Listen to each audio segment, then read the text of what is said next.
स्वागत है आपका मेरे ऑनलाइन प्लेटफॉर्म पर।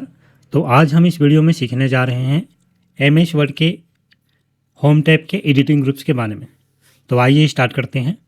माइक्रोसॉफ्ट वर्ड में एडिटिंग ग्रुप होम टैब के दाहिने कोने में अवेलेबल है, स्थित है और इसका मुख्य उद्देश्य डॉक्यूमेंट के टेक्स्ट को फाइंड, ढूंढना, रिप्लेस, बदलना और सेलेक्ट करना है।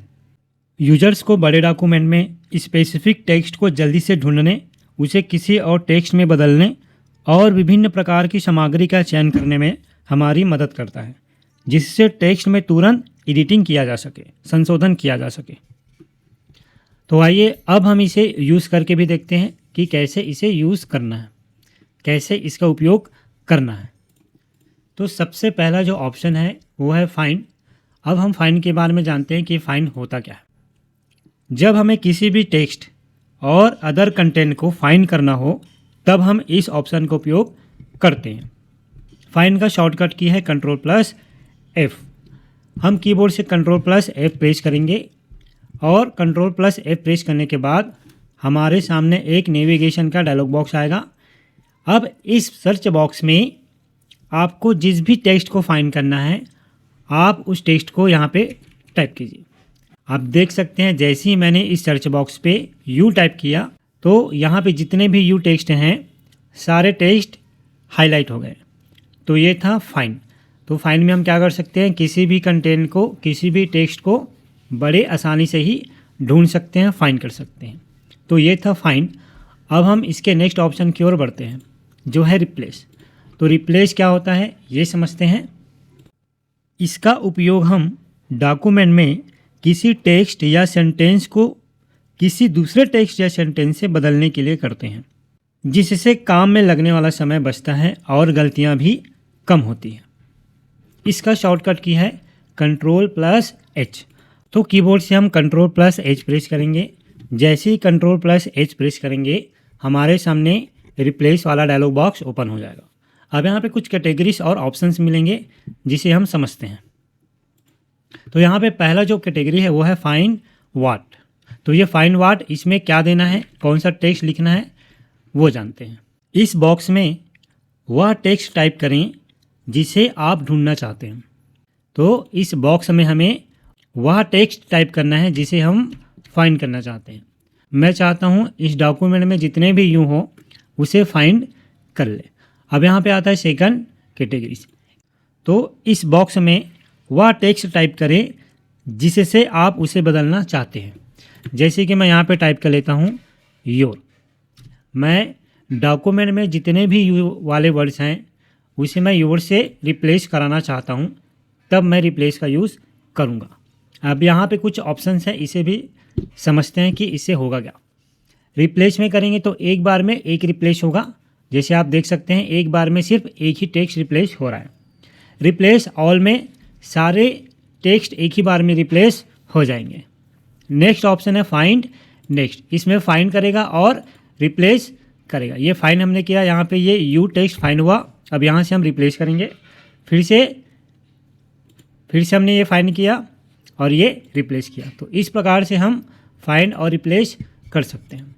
अगर हम चाहते हैं कि नहीं जितने भी यू टेक्स्ट हैं ये सारे एक ही बार में रिप्लेस हो जाए तो हम रिप्लेस ऑल वाले ऑप्शन पे क्लिक करेंगे।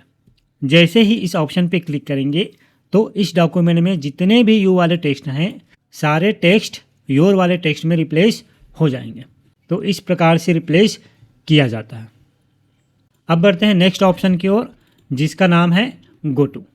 अब ये गो टू होता क्या है इसे समझते हैं। इस ऑप्शन का यूज़ हम किसी पर्टिकुलर स्थान पे जाने के लिए करते हैं। जैसे अगर मुझे किसी पेजेस पे जाना है, मान लो मुझे 50 नंबर के पेजेस पे जाना है, तो मैं यहाँ पे 50 टाइप करूँगा और इंटर करूँगा या गो टू पे क्लिक करूँगा तो मैं 50 नंबर वाले पेज पे जंप कर जाऊँगा। अगर मुझे सेक्शन पे जाना है जहाँ पे मैंने सेक्शन ब्रेक लगा के रखा है तो मैं सेक्शन पे जंप कर सकता हूँ। मुझे लाइन पे जाना है, सपोज़ 5, 10, 15 या 100 नंबर्स के लाइन पे जाना है तो मैं इसका यूज़ करूँगा। बुक मार्क, अगर मैंने किसी पैराग्राफ के अंदर टेक्स्ट पे बुक मार्क अप्लाई करके रखा है और उस बुक मार्क पे मैं जाना चाहता हूँ तो यहाँ पे मैं बुक मार्क का नाम लिखूँगा। अगर मैंने किसी टेक्स्ट पे कमेंट दिया है तो मैं उस कमेंट पे आसानी से जा सकता हूँ, जंप कर सकता हूँ। इसी प्रकार से फुट नोट है, इन नोट है, फील्ड है, टेबल, तो जो भी हमने अपने डॉक्यूमेंट्स में बना के रखे हैं वहाँ पे जाना चाहते हैं तो बड़े आसानी से ही हम गो टू के थ्रू जा सकते हैं, जंप कर सकते हैं। मैं इसमें से सबसे ज़्यादा जो यूज़ होता है वो है पेज। अगर मुझे किसी पेजेस पे जाना है, फॉर एग्ज़ाम्पल तो मैं यहाँ पे टाइप कर लेता हूँ 50। अगर मुझे 50 नंबर के पेज पे जाना है तो मैं यहाँ पे 50 लिख कर गो टू पे क्लिक करूँगा। पलक झपकते ही हम 50 नंबर के पेज पे पहुँच जाएंगे। ये है 50 नंबर का पेज। तो इस प्रकार से हम गो टू का भी यूज़ कर सकते हैं। अब बढ़ते हैं नेक्स्ट ऑप्शन की ओर, जिसका नाम है सेलेक्ट। और इसके अंदर कुछ ऑप्शंस हैं, जैसे सेलेक्ट ऑल, सेलेक्ट ऑब्जेक्ट और ये कुछ ऑप्शंस। तो हम इन सारे ऑप्शंस को करके देखते हैं। पहला ऑप्शन है जी सेलेक्ट ऑल। तो सेलेक्ट ऑल का शॉर्टकट की है वो है Ctrl+A। अब इसका यूज़ क्या है, अगर डॉक्यूमेंट के अंदर सारे टेक्स्ट, कंटेंट या ऑब्जेक्ट सबको एक साथ में सेलेक्ट करना चाहता हूँ तब मैं इस ऑप्शन का यूज़ करूँगा। इसके लिए मैं कीबोर्ड से Ctrl+A प्रेस करूँगा। अब आप देख सकते हैं मेरे डॉक्यूमेंट के अंदर जितने भी टेक्स्ट कंटेंट हैं, चाहे वो ऑब्जेक्ट हो, इमेज हो, टेबल हो, सारे एक ही बार में सेलेक्ट हो जाएंगे। अब सेलेक्ट होने के बाद हम करेंगे क्या, सेलेक्ट होने के बाद हम इस टेक्स्ट को डिलीट कर सकते हैं, बोल्ड कर सकते हैं, इटैलिक कर सकते हैं, अंडरलाइन कर सकते हैं। तो जो भी फॉर्मेटिंग हम टेक्स्ट पे करना चाहते हैं वो फॉर्मेटिंग हम कर सकते हैं।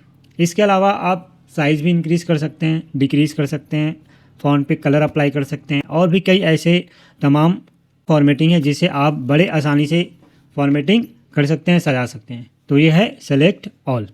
अब बढ़ते हैं नेक्स्ट ऑप्शन की ओर, जिसका नाम है सेलेक्ट ऑब्जेक्ट। अब ये सेलेक्ट ऑब्जेक्ट होता क्या है इसे समझते हैं। मान लो सपोज़ मैंने अपने पेज पे एक ऑब्जेक्ट लिया, यहाँ पे मैं ये ऑब्जेक्ट इंसर्ट किया।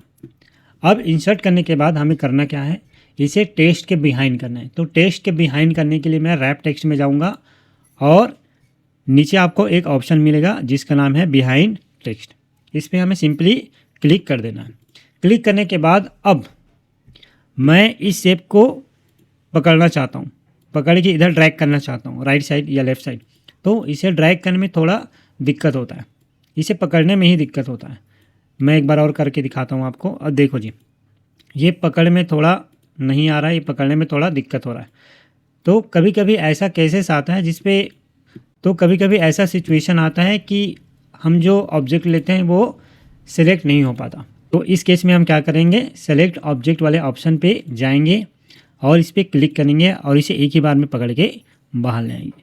तो ये था सेलेक्ट ऑब्जेक्ट। इसी ऑब्जेक्ट को सेलेक्ट करने के लिए हम इसका यूज़ करते हैं। अब सेलेक्ट होने के बाद आप इसमें जो भी फॉर्मेटिंग करना चाहते हैं, जो भी एडिटिंग करना चाहते हैं, जैसे साइज़ इंक्रीज, डिक्रीज या आउटलाइन, कलर एडिटिंग, तो जो भी आप एडिटिंग इस शेप पे करना चाहते हैं वो बड़ी आसानी से कर सकते हैं। नेक्स्ट ऑप्शन है select all text with similar formatting. Next option है select all text with similar formatting, no data. यहाँ पे कुछ टेक्स्ट मैंने लिख के रखा है जिसका कलर चेंज है, जिस पे मैंने थोड़ी सी फॉर्मेटिंग भी की है। आई विन बट इमिडिएटली, इस वाले टेक्स्ट में मैंने कलर अप्लाई किया है, मतलब फॉर्मेटिंग किया है। अब मुझे इसमें से समान फॉर्मेटिंग वाले टेक्स्ट को सेलेक्ट करना है, तब मैं एडिटिंग वाले ग्रुप में जाके select all text with similar formatting वाले ऑप्शन पे क्लिक करूँगा। तो देख सकते हैं जैसे मैंने क्लिक किया वही टेक्स्ट सेलेक्ट हुआ जिसमें समान फॉर्मेटिंग अप्लाई हुआ है। तो ये था select text with similar formatting. अब बढ़ते हैं नेक्स्ट ऑप्शन की ओर, जिसका नाम है सिलेक्शन पेन। अब इसका यूज़ क्या है सिलेक्शन पेन का, ये समझते हैं। अगर मैंने अपने पेजेस पे बहुत सारे ऑब्जेक्ट लिए हैं, शेप लिए हैं, और मुझे नहीं पता कि कौन सा शेप पहले आया, कौन सा शेप उसके बाद आया, या इस शेप का नाम क्या है, कितने शेप हाइड हैं, कितने शेप्स अनहाइड हैं, या मुझे इस शेप्स का नाम चेंज करना है, तो इसके लिए मैं सिलेक्शन पेन का यूज़ करूँगा। अब यहाँ पे मैं एक और शेप इंसर्ट कर लेता हूँ जिससे हमें इसे समझने में थोड़ी आसानी हो। ये मैंने 2-3 शेप्स ले लिए हैं। अब यहाँ पे राइट साइड में आप देख सकते हैं सिलेक्शन पेन में *5.3, तो सब में वही नाम है 2333। अब इसका नाम मुझे बदलना है तो इस पर डबल क्लिक करके मैं इसका नाम भी चेंजेस कर सकता हूँ। यहाँ पे मैंने लिख दिया फर्स्ट और यहाँ पे मैंने लिख दिया सेकंड। तो आप अपने अकॉर्डिंग जो भी यहाँ पे नाम देना चाहते हैं वो नाम दे सकते हैं। नाम तो दे देंगे। अब अगला स्टेप क्या? अगला स्टेप यह है कि हम इसे